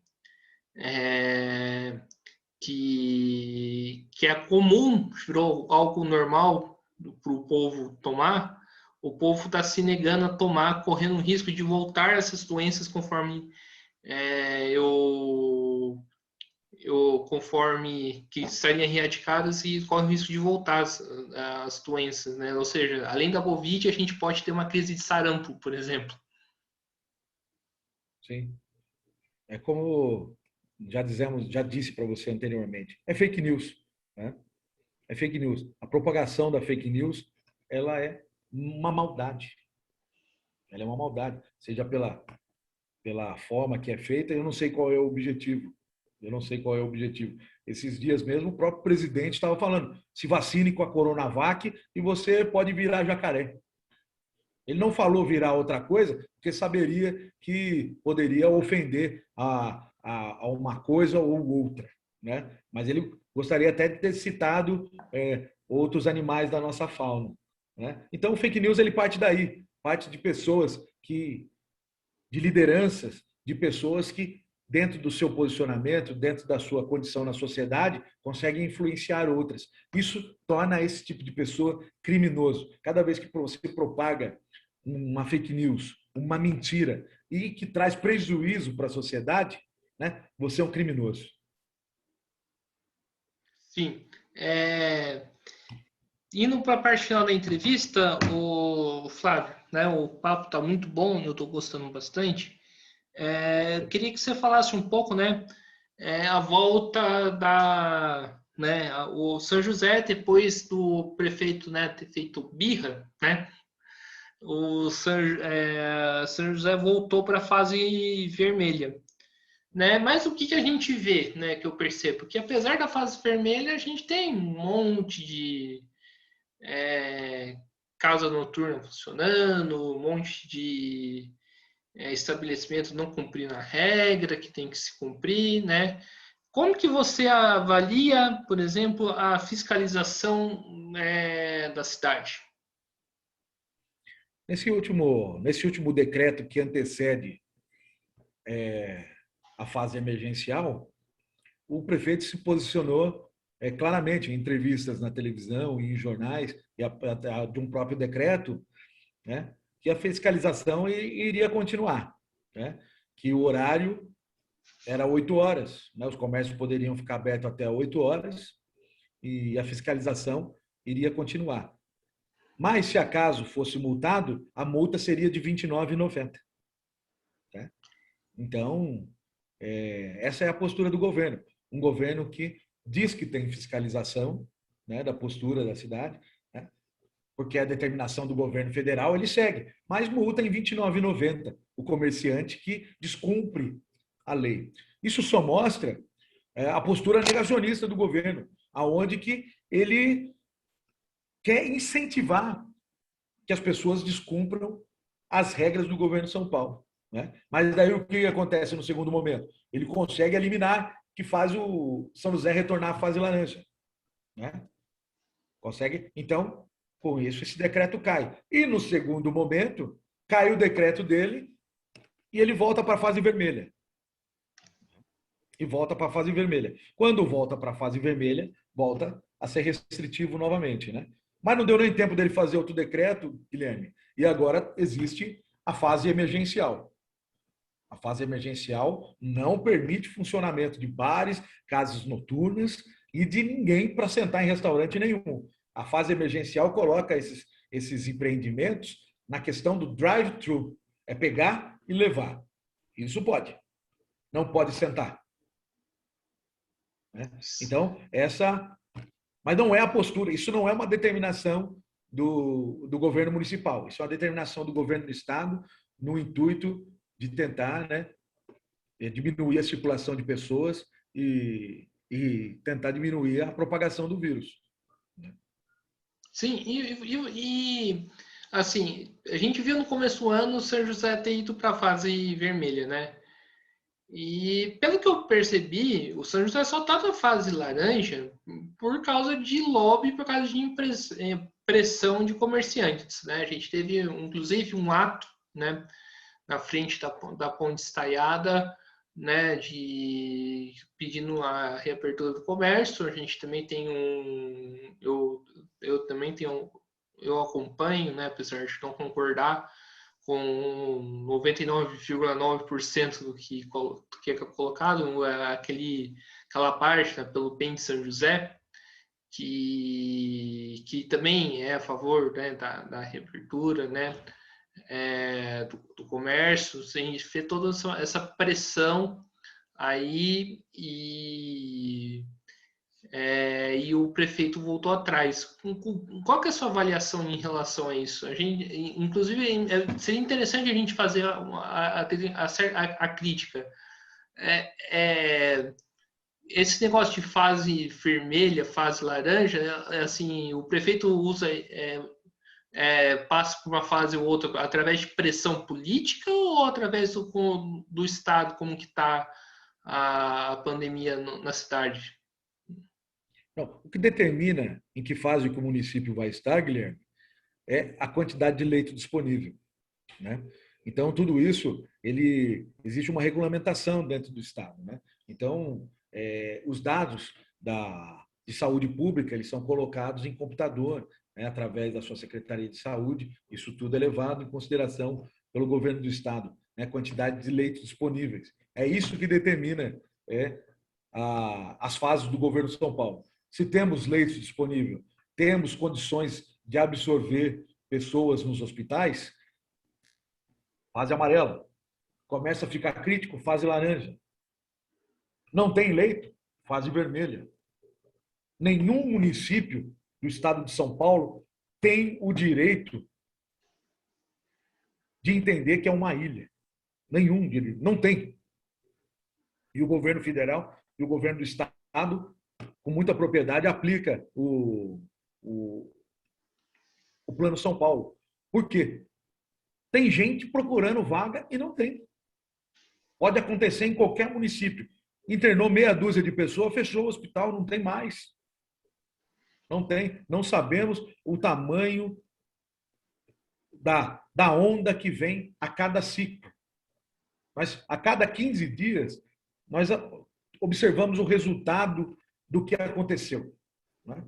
Se tivermos aglomeração, tivemos festas, tivemos fluxos hoje, né? Daqui 15 dias nós vamos sentir o reflexo nos hospitais. Então, o ciclo ele acontece de 15 em 15 dias, Guilherme.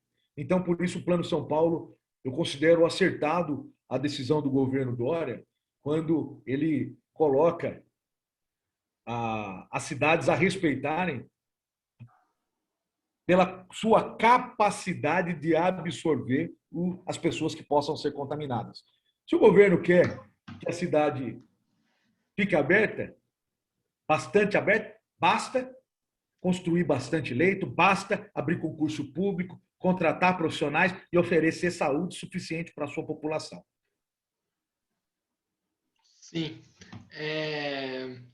Prosseguindo a entrevista, eu queria que você falasse, né, acho que seria importante, né, não somente para essa discussão em si, mas principalmente para o ouvinte, né, que estiver nos assistindo, e também para o servidor público também municipal, caso nos assistir, o que o sindicato vem fazendo nesse momento difícil? Qual que é as perspectivas de mobilização, né?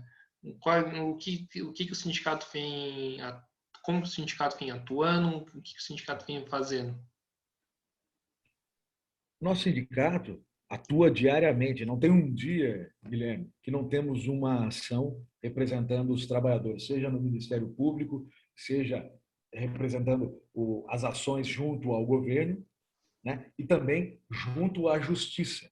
Junto à justiça. Hoje, nesse momento, estamos, junto com o Ministério Público, buscando uma conciliação junto com a Prefeitura para que suspenda as aulas presenciais em São José dos Campos. Paralelo a isso, temos também uma ação da Justiça pedindo a suspensão das aulas presenciais, haja visto a vulnerabilidade em que os profissionais estão sujeitos nas escolas e o número de contaminações aqui em São José dos Campos. E diferente do que diz o governo da cidade, todos os dias temos casos positivos aqui na cidade. Todos os dias recebemos denúncias no sindicato de casos positivos aqui na cidade. Isso com relação à educação. Tá? Amanhã teremos, segunda-feira teremos uma assembleia onde vamos discutir uma paralisação, um dia de paralisação, caso não consigamos a suspensão das aulas presenciais. Isso aguardando também a decisão da Justiça. Creio muito que a Justiça há de suspender as aulas presenciais nesse momento, entendendo que a situação grave em que a cidade se encontra e o estado de São Paulo se encontra. Fase emergencial. Não é hora de circulação de pessoas dentro do ônibus, não é hora de buscar aglomeração em escola, não é hora de buscar aglomeração em igreja, não é hora de buscar aglomeração em lugar nenhum. Com relação à saúde, temos trabalhado diariamente por melhores condições de trabalho, lutando contra o assédio moral e principalmente contra a reposição da perda financeira. Hoje trabalhamos em frentes fazendo o governo nos pagar corretamente. O governo hoje vem pagando a folha dos trabalhadores de forma errada aqui na prefeitura. E como a prefeitura não reconhece nada de forma administrativa, temos diariamente entrado com processo na justiça para que corrijam o nosso salário que está sendo pago de forma errada. Além de que tentar garantir minimamente direitos previstos no nosso estatuto, né? E principalmente combatendo o assédio moral e a pressão da chefia, da Secretaria de Saúde, do município, e que não respeita os trabalhadores de saúde, que comete assédio, que o presente que o governo quer dar para o trabalhador é impedir que ele tire férias no dia em que ele quer, mesmo tendo direito adquirido, né? Estando no dia que ele pode tirar, você não pode, né? Impedindo de tirar uma folga, impedindo direitos previstos no Estatuto. Combatemos todos os dias qualquer tipo de sacanagem contra o trabalhador, essa é a palavra. Combatemos, temos todos os dias ações para evitar a demissão na prefeitura. Todos os dias, audiências na prefeitura, nesse momento online, para a proteção dos empregos. Porque ainda assim, nesse momento de pandemia, existe concentração de esforço dessa prefeitura em demitir os trabalhadores. Trabalhadores com problema psicológico, trabalhadores com problemas físicos, trabalhadores com problemas de todas as linhas que se pode imaginar no momento em que enfrentamos a maior pandemia jamais vivida, né, nesse país. Sem precedentes, né, Guilherme? Então, Sim. atuamos todos os dias pela proteção do direito e pela proteção do emprego. Todos os dias, incansavelmente. Né? O Flávio e a minha diretoria, colegiada. Somos 30 diretores. Trabalhamos juntos para proteção de toda a categoria. Sim. Você falou da greve de um dia, queria que você explicasse mais como que vai ser, como que vai funcionar e, tipo, o que vai ser feito durante esse um dia. Então, essa será feita uma assembleia na segunda-feira, Guilherme, e nessa assembleia vamos decidir junto com a categoria se faremos a paralisação e quais são as ações que vamos tomar para nos proteger mediante o negacionismo, a postura negacionista do governo. Mas isso será decidido com os trabalhadores na assembleia que irá acontecer segunda-feira. Junto com os trabalhadores. Importante frisar aqui, né? A assembleia vai ser virtual, né? Vai ser virtual, tem que ser, né? Pela proteção, né? E pela segurança. Nesse momento não existe a possibilidade de fazermos nada presencial, né? E colocar em vida a vida dos trabalhadores, uma vez que a nossa reivindicação é a suspensão das aulas para que os trabalhadores possam ficar em casa e proteger a sua vida e a das suas famílias. E continuando a trabalhar e oferecer conteúdo pedagógico para todos os alunos, porque nós sabemos que existe como, né? O governo pode manter as suas crianças, pode manter as nossas crianças em casa. Ah, não tenho internet? O governo pode comprar chip de internet e distribuir para todo mundo. Nós sabemos que temos dinheiro para isso e tem internet na cidade inteira. Já passou da hora de internet ser democrática e ser gratuita, né, em São José dos Campos. Não só em São José, como no Então não Brasil. existe, o Brasil inteiro, não existe desculpa para não conceder para os professores o trabalho remoto, para que trabalhem em casa, que desenvolvam o seu conteúdo com os seus alunos da melhor forma, não só protegendo os professores, os alunos, os pais, os vovós, né, e toda a família. Então, aqui reforçando, o Flávio, hoje quem é internado nos hospitais por Covid, né, é basicamente quase todo mundo, né? Não tem um perfil exato ou ainda a gente consegue ver um perfil propriamente dito? Então, antigamente, no início da pandemia, se internava mais portadores de comorbidades, né, independente da faixa etária. Se mais idoso, se mais idoso, o governo negacionista imputava, colocava a culpa, o cara morreu porque é idoso, porque ele tinha comorbidade, né? Um discurso horroroso, né? De quem quer colocar a culpa no que não tem como culpar, né? Então, ele não, né? Então, antigamente, primeiro idosos com comorbidades, depois, né, adultos, né, jovens com comorbidades também, né? E hoje nós estamos observando que se interna criança, se interna jovem e se interna também pessoas de todas as idades, né, idosos também, né, portadores de comorbidades, né? Lembrando, não é somente idoso que tem comorbidade. Crianças podem ser portadoras de comorbidades. Crianças podem ser. Então, uma das características do vírus Covid é agravar comorbidades já existentes dentro do nosso organismo. É um vírus traiçoeiro. É um vírus que acomete, em primeiro lugar, o pulmão e acelera processos inflamatórios. Então, ninguém está livre. E a nova variante pega quem não só portadores de comorbidade, agrava quem não tem doença nenhuma. É uma variante, é uma mutação do vírus muito mais agressiva. Muito mais agressiva. E ela está presente não só em São José dos Campos, como em todas as cidades e no estado inteiro. O Brasil está sendo servido de chacota pela comunidade mundial e que está sendo taxado como celeiro de novas cepas e mutação do vírus. Daqui a pouco o Brasil vai ser isolado do mundo se a gente não controlar essa pandemia. Sim. E É grave, Guilherme. é grave. É importante a gente também colocar aqui, né? As pessoas que estão, a gente sabe de casos que as pessoas estão indo para intubação, né? Você como profissional de saúde ainda, né? Foi para intubação, morreu ou existe chance de salvar?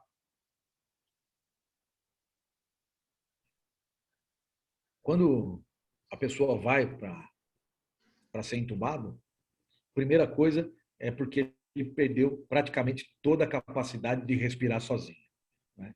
E para isso é necessário até que a pessoa tome uma anestesia por conta do tubo que é colocado, né, na traqueia, né? A probabilidade, Guilherme, da pessoa que é entubada voltar é pequena. É pequena, porque quando foi entubado, já é porque já não tinha mais a capacidade de respirar sozinha. Não quer dizer que não vai voltar. É possível voltar sim, lógico. Mas, sendo sincero com você, dentro do cenário, quando a pessoa chega ao ponto de ser entubado, a situação é muito grave. A situação é muito grave. Porque é, o Covid ele vai agravando o tempo e acelerando processos inflamatórios. Então, ele vai comprometendo o coração, ele compromete rim, ele compromete o pulmão, e isso leva a debilitar a pessoa que já está debilitada, fraca, para uma condição muito difícil de se recuperar. Mas existe a possibilidade de se recuperar sim, mas não podemos dizer que não. Mas respondendo bem a sua pergunta, é muito grave. Sim. Agora, indo já para o final agora de verdade, a gente está quase 2 horas de conversa. Eu queria que você contasse, né, como que foi o processo de vacinação da categoria, até principalmente para os trabalhadores da saúde, está acontecendo ainda, né? Tem o fato, o peso da demora tá sendo, como está sendo essa questão do peso da demora da vacinação, como está esse ponto aí? A vacina chega tardiamente para a gente, né? Isso eu não tenho dúvida nenhuma, né? Chega tardiamente. Porém, também não tenho dúvida nenhuma que os profissionais da saúde aqui em São José dos Campos foram vacinados, porque as vacinas vieram destinadas ao grupo prioritário, que são os profissionais da saúde. Elas vêm destinadas, elas vêm com determinação do governo do Estado. Eu não tenho dúvida nenhuma em falar para você que se fosse livre demanda, se o governo municipal pudesse escolher quem ele vacinaria primeiro, ele não priorizava os profissionais da saúde. Não. Não. Agora, com relação à demora, a partir do momento que chegou a vacina, começou a vacinação. Ela veio vindo em etapas. E evidente que você sabe que as vacinas elas são aplicadas em 2 doses. Então, primeiro foi feita a primeira dose e depois vem a segunda dose, né? Que ainda está sendo aplicada. E agora nós estamos também caminhando para outros grupos, né? O grupo de idosos, e vamos caminhando assim na faixa etária conforme vem a vacina. Mas ela vem destinada pelo governo do Estado, né? Então, o calendário de vacinação ele é determinado pelo governo do Estado. Então, o governo não tem autonomia para mudar o grupo de vacinação. Mas falo para você com toda a propriedade. Se tivesse autonomia para mudar o grupo de prioridade, o governo de São José dos Campos não iria priorizar os profissionais da saúde. Não iria. Tanto não iria, como não priorizou testar os profissionais da saúde. Como eu disse para você lá atrás, eu ingressei na justiça para garantir as testagens, porque eu queria isolar casos positivos assintomáticos. E o prefeito foi na televisão dizer que o Sindicato dos Trabalhadores presta um desserviço para a sociedade. Eu tive o prazer de dizer para ele que quem presta um desserviço para a sociedade é esse governo. Que em momento nenhum se preocupou em testar, isolar e tratar para a contenção da pandemia. Nós temos muito para falar sobre isso, Guilherme. Temos muito para falar. É um assunto realmente de grande extensão. Nós estamos aí com um ano de pandemia, né? Tem muita história para contar para você. Sim. Agora, para finalizar, Flávio, né?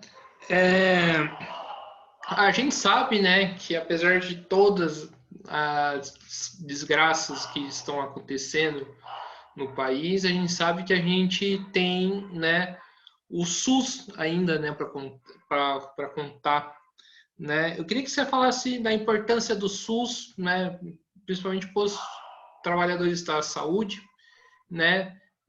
Como que você enxerga, né, a importância do SUS frente à crise sanitária que vivemos? Porque algo que me parece, né, se não fosse o SUS, a tragédia seria maior. Você concorda comigo? Sem dúvida nenhuma. O Sistema Único de Saúde, ele foi idealizado por um médico chamado Gilson de Carvalho.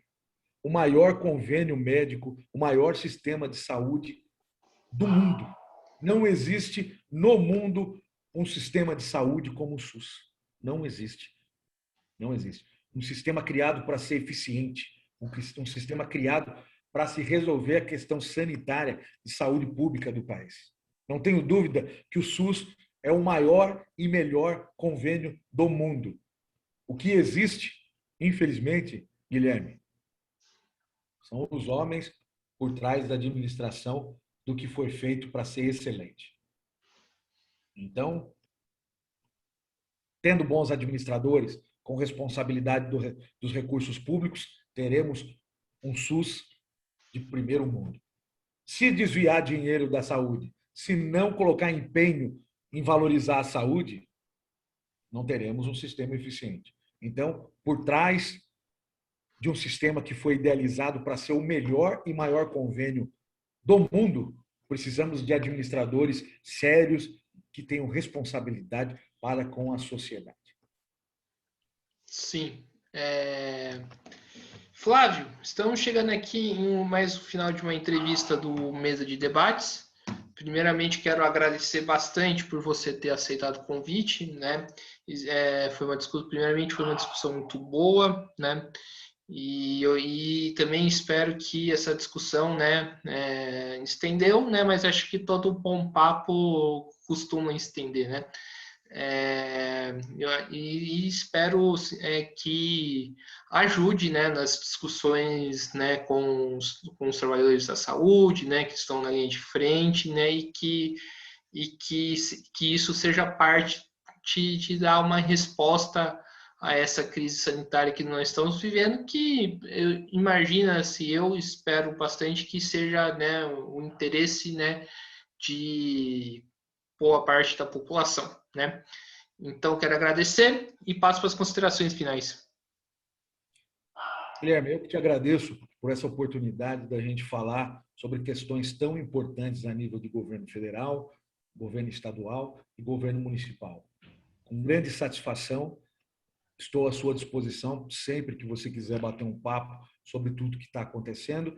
E mais uma vez te agradeço a oportunidade de falar sobre as nossas lutas e falar sobre a nossa categoria, que tanto vem sofrido aqui em São José dos Campos com o desrespeito do governo municipal, que não trata com respeito os trabalhadores que atuam na linha de frente e não reconhece os valores dos trabalhadores aqui da cidade.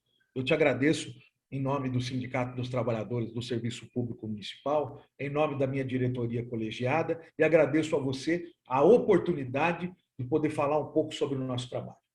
Sim. Então, pessoal, né, mais uma vez agradeço ao Flávio, né, por ter aceitado o convite, né, agradeço a você, né, que assistiu esse vídeo, e peço para se inscrever no canal Mesa de Debates, né, no YouTube, curtir esse vídeo no YouTube, outros vídeos que o Mesa de Debates produziu, né, compartilhar nas redes sociais, no Facebook, no WhatsApp, né, para que essas redes não sejam, né, aquelas fontes de fake news. E também peço para seguir a gente no Instagram. Então é isso, pessoal. Mais uma vez, muito obrigado a todos. Fiquem atentos à nossa programação, né? Que teremos várias discussões a respeito não somente, né, da questão da vacina, da pandemia, mas outros temas também bastante importantes, né, a respeito da nossa vida. Então, mais uma vez, muito obrigado. Está encerrado mais uma entrevista do Mesa de Debates. Até a próxima. Fui.